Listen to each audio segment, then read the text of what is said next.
දන්නවද හයිබ්‍රිඩ් බැටරියක් ඇල්ලුවොත් ඔයගොල්ලන්ගේ ජීවිතේ විනාශ කරන්න පුළුවන් කියලා. මේක ටෙක්නීෂියන් කෙනෙකුට ගොඩක් වැදගත්. ඉතින් මම මේ වීඩියෝ එකේදී පෙන්නන්නම් කොයි විදිහටද කරන්ට් එක කියන මේ ඒ කියන්නේ අපි ගත්තොත් වෝල්ටේජ්, කරන්ට් සහ රෙසිස්ටන්ස් කියන තුන ගලපලා අපි තේරුම් ගන්නේ මනුස්ස ජීවිතයක් විනාශ වෙන්න කොච්චර වෝල්ටේජ් එකක් කොච්චර කරන්ට් එකක් ඕනද ඒකෙන් අපි බේරෙන්නේ කොහොමද කියලා.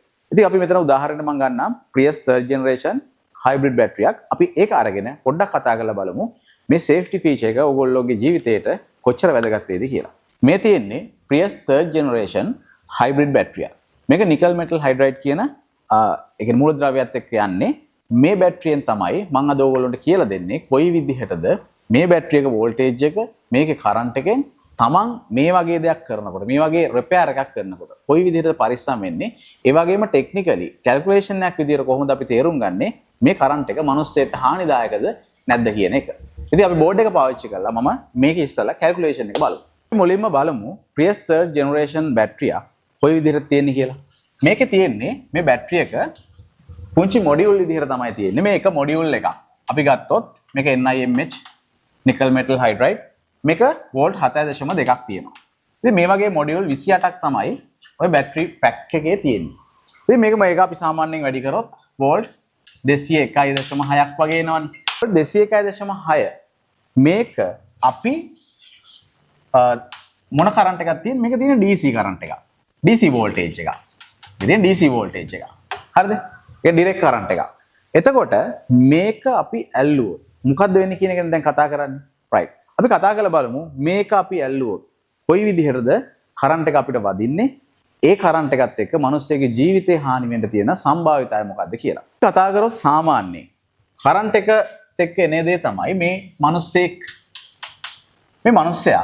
පොළවේ හිටගෙන ඉන්නකොට අපි මේ අග්‍රයක් ඇල්ලුවොත් අපි ගත්තොත් මේ ධන අග්‍රයක් අපි ඇල්ලුවොත් මේ මිනිස්සයාගේ ඇඟ හරහා මේක පොළවට ග්‍රවුන්ඩ් එනවා. ඉතින් මේ ග්‍රවුන්ඩ් එනකොට ඔයගොල්ලෝ දන්නවා සාමාන්‍යයෙන් අපි කතා කරන සමීකරණය තමයි V සමානයි IR කියන මූලික සමීකරණය. ඉතින් මෙතන වෝල්ටේජ් එක අපි දන්නවා R කියන්නේ මොකද්ද? රෙසිස්ටන්ස් එක. රෙසිස්ටන්ස් එක කියන එක මිනිස්සුන්ගේ වෙනස් වෙනවා. හේතුව තමයි අපි ග්‍රවුන්ඩ් එන තැනත් එක්ක. උදාහරණයකට මම අත් දෙකෙන් ඇල්ලුවොත් මේ අතෙන් කරන්ට් එක මේ හරහා මේ පැත්තට යන්න පුළුවන්. එතකොට මගේ ප්‍රතිරෝධය තියෙන්නේ මේ අග්‍ර දෙක අතර. ඉතින් මම අතින් ඇල්ලුවොත් පොළොවට කියන ප්‍රතිරෝධය තව එකක්. ඔයාලා සෙරප්පු දාගෙන හිටියොත් වෙන ප්‍රතිරෝධයක්. ඉතින් අපි කතා කරනවා dry wet. එහෙම නැත්නම් වියලි වෙලාවක. දැන් මම මේ අවස්ථාවේ මගේ කකුල් තෙමිලා මුකුත් නැහැ. මම සපත්තු දෙකක් දාගෙන ඉන්නේ dry condition එකක්.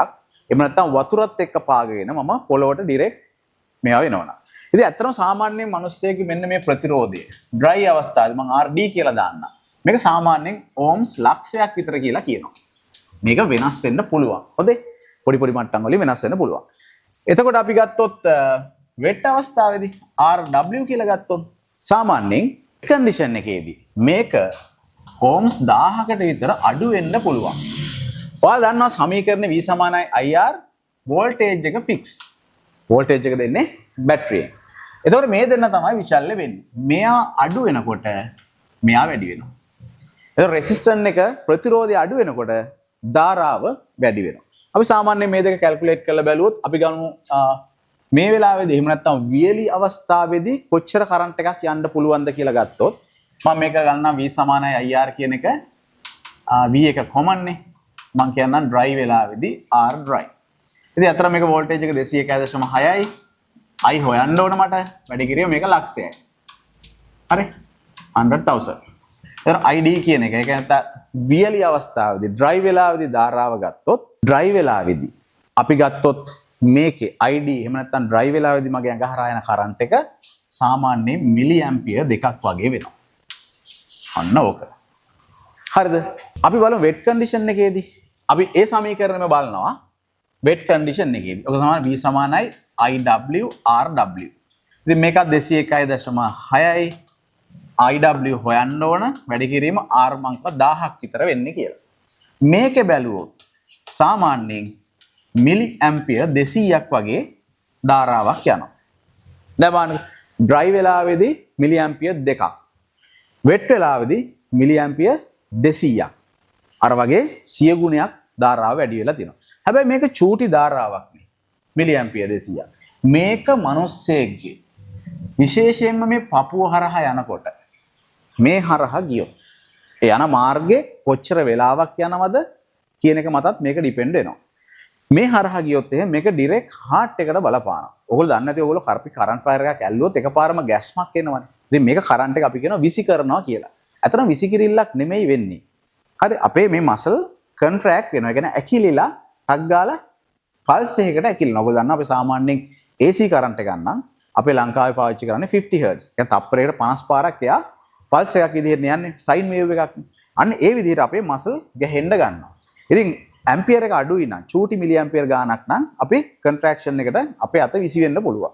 හැබැයි ඊට වඩා ඇම්පියර් ගාන වැඩි වුණොත් මේක අපි අල්ලන් ඉන්න අවස්ථාවක් එනවා. ඔයගොල්ලෝ දැකලා ඇති හෝල්ඩ් වෙනවා. අතාරින්න බෑ. හේතුව මේ මසල් වැඩ කරන්නේ නැතුව ස්ටක් කරනවා හයි ෆ්‍රීකවන්සි එකත් එක්ක. ඒ වෙලාවට වෙන්නේ මේක අල්ලගෙන ඉඳලා දැකලා ඇති කරන්ට් වයර් වලට පිච්චිලම යනවා. ඒ AC. DC එකෙත් ඒකම තමයි. හැබැයි DC එකේ විසි කරන ගතියකට වඩා ගොඩක් වෙලාවට තියෙන්නේ හෝල්ඩ් ඉන් ඉෆෙක්ට් එක. රයිට්. අපි බලමු මේක. දැන් මිලි ඇම්පියර් 200යි. මම මේකත් මෙතන ලියන්නම්. IW මිලි ampere 200යි. හරි. මිනිස්සෙක් මරණයටපත් වෙන්න. එහෙම නැත්නම් ඉෆෙක්ට් එකක් එන්න. කොච්චර වෝල්ටේජ් එකක් ඕනද කියලා ඇහුවොත් වෝල්ටේජ් එක නෙමෙයි බලපාන්නේ. විභවාන්තරේ කොච්චර තිබ්බත්. හරිද? මිනිස්සෙක්ගේ ඩැමේජ් එකට බලපාන්නේ කරන්ට් එක. හරිද? කරන්ට් එක යන්න නම් ඒ අපේ ඇඟ හරහා යන කරන්ට් ප්‍රමාණය. සාමාන්‍යයෙන් තියෙන නෝම්ස් එක්ක මේක පොඩි පොඩි මට්ටම් වලින් වෙනස් වෙන්න පුළුවන්. මිලි ඇම්පියර් 100ක් වන් චූටි කරන්ට් එකක් අපේ ඇඟ හරහා ගියොත් ඒක අපේ හાર્ට් එක නතර කරන්න හේතුවක් වෙන්න පුළුවන්. ඒ කියන්නේ පුංචි කරන්ට් එකක් ඇති අපිව මරණයටපත් වෙන්න. ඒ නිසා මම දැක්ක සමහර ප්‍රැක්ටිකල් වලදී සමහර ඔය පොඩි පොඩි විහිළු තහළු වැඩ කරනවා කරන්ට් එකත් එක්ක. ඒක ගොඩක් ඩේන්ජර්. මොකද අපි දන්නේ නැහැ එයා ඒ වෙලාවේ එයා පොළොවට ස්පර්ශ වෙලා ඉන්න එක ඩ්‍රයි නම් වෙට් නම් ඒක වෙනස් වෙන්න පුළුවන්. අනිත් එක තමයි අපි ඒක තමයි කියන්නේ සේෆ්ටි ෂූස් දාන්න නැත්නම් සපත්තු දෙකක් බාට දෙකක් දාන්න හේතුව පොළොවට තියෙන මෙන්න මේ ප්‍රතිරෝධය වැඩි කරගන්න පුළුවන්. එතකොට යන ධාරාව අඩු කරගන්න පුළුවන්. අනිත් එක තමයි හෑන්ඩ් ග්ලව්ස් පාවිච්චි කරන්න. මේ හැම එකකම අපි කරන්නේ මෙන්න මේ R කියන එක කෙනා. මෙයාව උපරිම වැඩි කරන එක. හරි අපිට කරන්ට් මේ වෝල්ටේජ් එක අඩු කරන්න දැන් බැටරියේ වෝල්ටේජ් එක අඩු කරන කියන එක හෝ කරන්ට් එක අඩු කරනවා කියන එක මේ වෝල්ටේජ් එක වෙනස් කරනවා කියන එක කරන්න බෑ ෆික්ස් තියෙනවා. හැබැයි අපිට පුළුවන් රෙසිස්ටන්ස් එක වැඩි කරන්න ඉෆෙක්ට් එකක් ආවොත් උදාහරණයක් මගේ මම සපත්තු දෙකක් දාලා ග්ලව්ස් දෙකකුත් දාලා අල්ලන්නේ. රෙසිස්ටන්ස් එක ඇත්තට මීට වඩා ගොඩාක් වෙනවා. හදිස්සියවත් පුංචි හරි ලීක් එකකින් ඒ ඉක්විප්මන්ට් එකකින් හරි ඒ ග්ලව්ස් එකකින් ආවොත් ඒක ගොඩක් වෙලාවට පුංචි වෝල්ටේජ් එකක් ඇතුලේ තියෙනවා සාමාන්‍යයෙන් පොඩි වෝල්ටේජ් එකක්. පොඩි සමාන පොඩි ඇම්පියරේජ් එකක්. ඇත්තට මේ ඇම්පියරේජ් එකත් එකපාර අපිට ඇවිල්ලා ගියොත් ඒකේ හානිය අඩුයි. ලොකු ඇම්පි එකක් වුණත් ඒ විදිය තමයි. නමුත් ප්‍රශ්නේ තියෙන්නේ අපි මේක අල්ලන් ඉන්න කාලෙත් බලපානවා. ඒ කියන්නේ ටයිම් එක බලපානවා. ඇම්පියර් එක බලපානවා. එහෙම නැත්නම් කරන්ට් එක බලපානවා. රයිට්? ඊළඟට මේක ග්‍රවුන්ඩ් වෙන පාත් එක බලපානවා. මම පාත් කියලා ලියන්නම්. ඒ කියන්නේ මේක ග්‍රවුන්ඩ් වෙන්නේ මේ හරහද මෙහෙම පොළවටද කොයි පැත්තෙන්ද කියන එකත් මේකට බලපානවා. ඉතින් මෙන්න මේ කරුණු ටිකත් එක්ක තමයි මේක ඩිපෙන්ඩ් වෙන්නේ කොහොමද කියලා. ඒ කියන්නේ ඕගොල්ලන්ට තේරෙනවා ඇති සපත්තු නැතුව තෙත පොළවක හරිද? ඇල්ලුවොත් හයිබ්‍රිඩ් බැටරියක් ඩිරෙක්ට් මැරෙන්න පුළුවන්. එහෙනම් ලොකු කරන්ට් එකක් යන්න පුළුවන්.